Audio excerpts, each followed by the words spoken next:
Joining me today on the Capital TV show, Ronald Moeller, former CIA paramilitary operation officer. You are most welcome. Thank you. Nice to be here. What do you think about the Biden administration? As a year ago until now, we have like the failure in withdrawing from Afghanistan until the Russian invasion to Ukraine. How do you evaluate all this period? One failure followed by another failure. As an old professor of mine used to say, the Biden administration never misses an opportunity to miss an opportunity to succeed. They seem to flail from one disaster to the next.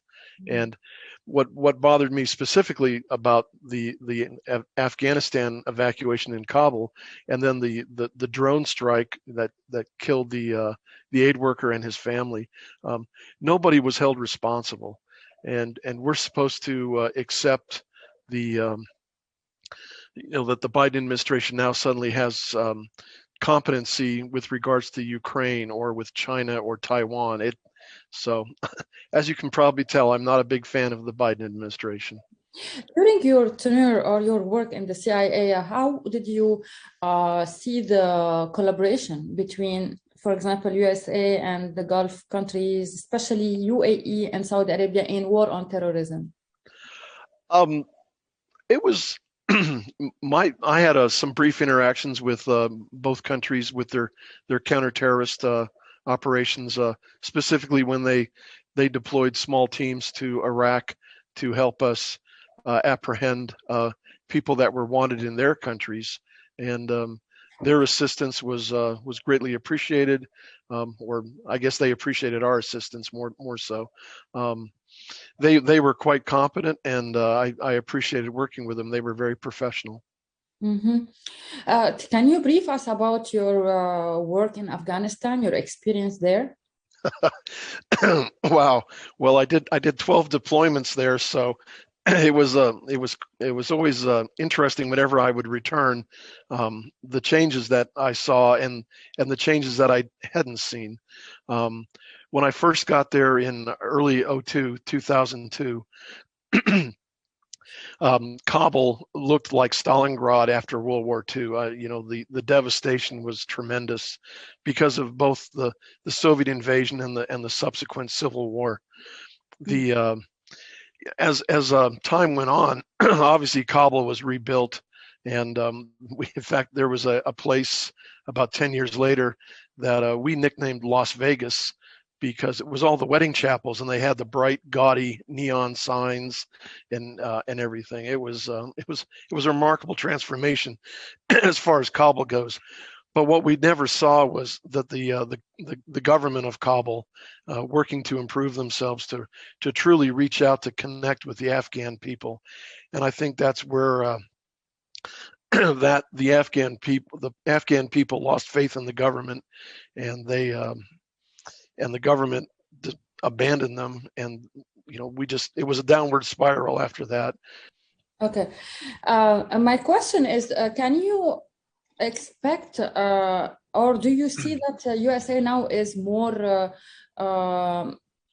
under attacks or under terrorist attacks? It can happen, especially if the Qaeda will be located in Afghanistan again. I think so.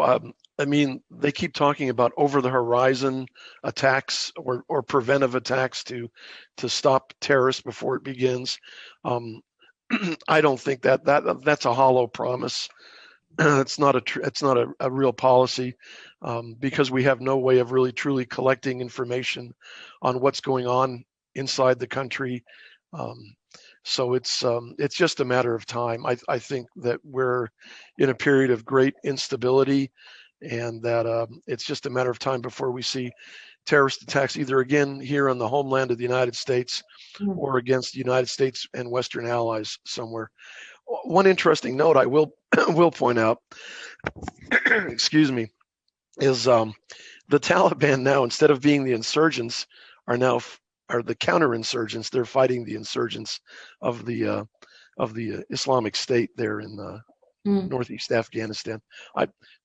Ironic, I think. Interesting. What about the state of the American military right now?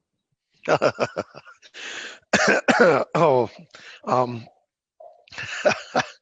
it depends where you want to talk. If you want to talk about the state of the Pentagon, it's as screwed up as ever. Um, Personally, I don't have a lot of faith in the general officers. I don't have a lot of faith in the American military leadership as far as the general officers go. It's very politicized these days. We see that with the example of General Milley.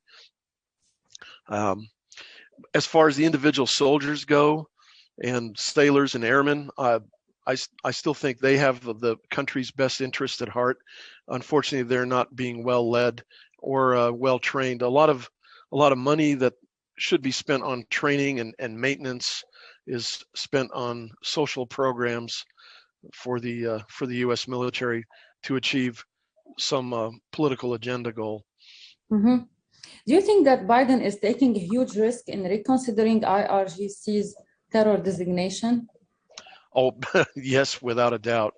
That is probably one of the silliest moves ever, and it will not bring us anything that the Biden administration hopes it will bring. It will only bring more destruction and death to the Middle East and throughout the world, actually.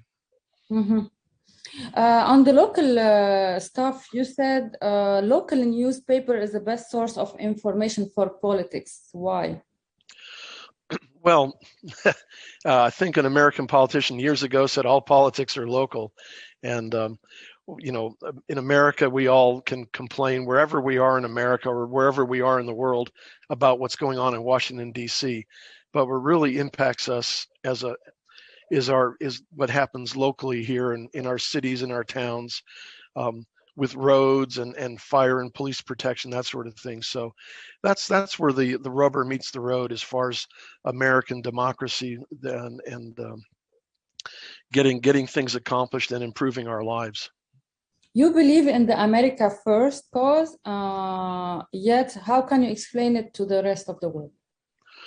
Well, yes, I do believe in America First, and that's not to say that America is isolationist or racist or whatever term you want to call. It's just that America needs to take care of America first before we can reach out and help other people. I'm sure you want to make sure that you're okay before you take care of other people or help other people with your charity and with your time and things like that.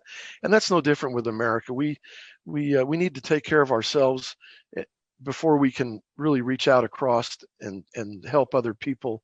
Because if we are all strong and well taken care of, then it will. I think it'll be better for the world in the long run. Do you think that USA now is losing its position as a leader of the world in front of Russia and China? With this current administration, yes, I do. Can you tell us more? Well, you just have to look at the news on a daily basis. We're making economic decisions that are extraordinarily short-sighted, and there's a great danger that the dollar will no longer be the currency or the denomination of choice. We've seen the ruble bounce back to pre-sanction levels. China and Russia and other countries are making deals where commodities such as oil or wheat will be paid for in non-dollar currencies, destroying the dollar's primacy throughout the world. I mean, what we're seeing, I think, is the beginnings of a reordering of the world order.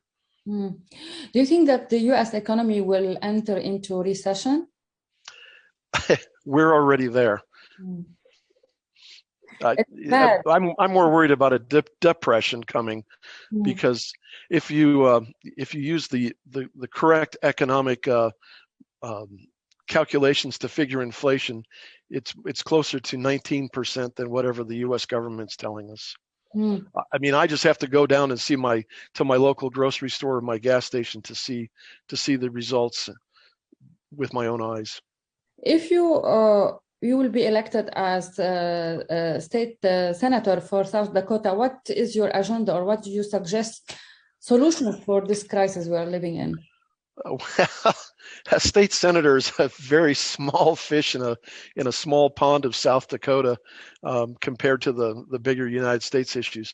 And as we talked earlier about local politics, our big issues here are where I live in South Dakota, near just west of Mount Rushmore. This last year, we experienced quite a boom in real estate sales, of both land to build houses on and existing homes. And this inflated the property tax assessments quite dramatically, anywhere from 20 to 40%, making it, for a lot of people, they might be taxed out of their homes. So that's one of my primary objectives, is to bring property tax relief to the citizens of South Dakota, as well as eliminate the sales tax on groceries and reduce the sales tax overall from 4.5 to 4%. The extra 0.5% point was instituted several years ago, and was told to us that it was only going to be temporary. And all governments are like heroin addicts. They get addicted to tax dollars, and they can't break the cycle of addiction. Do you think that the Republican Party renominate Donald Trump for presidency 2024? I'm a terrible intel analyst. I'm a better operations officer. I don't make any predictions. I think it'll be interesting. He's still quite popular. Of course, Governor DeSantis from Florida is also very popular.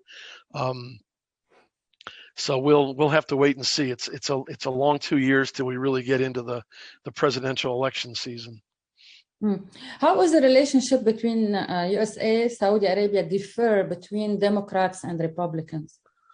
Oh gosh, I think you just have to look at the way the Biden administration is treating the Kingdom of Saudi Arabia, almost as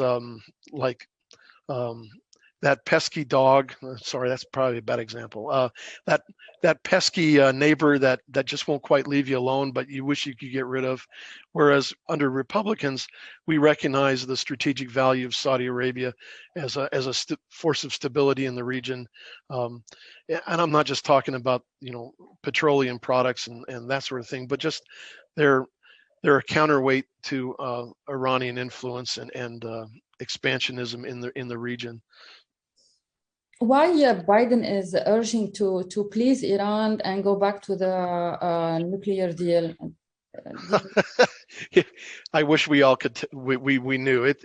It seems to be some sort of talisman, some sort of article of faith that if we allow this to happen, Iran will suddenly join the community of nations, the global community, and rainbows and unicorns will show up everywhere, and everything will be happy. And I think that's exactly the opposite. The Iranians, especially under the mullahs, have had nothing but expansionism and violence on their minds. I mean, ever since the Iranian Revolution of '79. My last question: how do you assess the Abraham Accords after a year and more of signing with UAE, Bahrain, Sudan, and Morocco? So what does change in the region? How Israel now is situated there?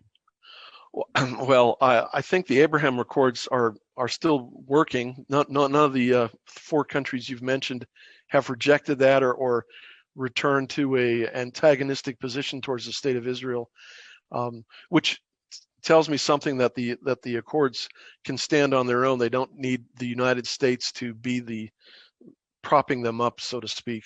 I think it's interesting that other countries are starting to inch their way towards a more open recognition of the state of Israel, which in the long run, again, balances the Iranian malign influences that are happening there throughout the region. Do you think that Iran is a threat to GCC countries and Israel? Yes. Oh, yes. Do you expect a confrontation, military or cyber confrontation between Israel and Iran? Gosh, I hope not. That would be a tragedy for everybody. I could imagine cyber because there's deniability. that sort of thing. Actual physical confrontation, maybe through proxies. We've seen Israel launch airstrikes on Iranian military facilities inside Syria.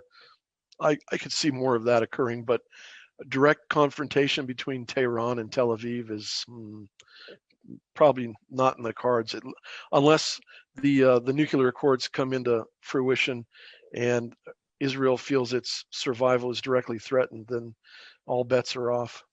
What do you say about the funding terrorism and Iranian proxies like Houthis attack on UAE and Saudi Arabia, Hezbollah funding and training all these terrorist groups? I mean, what can you say? I mean, they're terrible, and it directly threatens. And I think this is where we're seeing Israel and Saudi Arabia inching closer together in common cause against their common enemy, whether it's Hezbollah or the Houthis of Yemen, because they're both sponsored and supported by the same, Iran and the IRGC. So it just causes further instability, and the Houthis are, they're not just your usual run-of-the-mill low-level terrorists. I mean, they're using missiles and drones to strike at strategic targets inside the Kingdom of Saudi Arabia, which is very worrisome. Mm-hmm. Ronald Moeller, I thank you so much, former CIA military operation officer. Thank you for your time and this interview. You're very welcome. Hey, Maria Malouf here.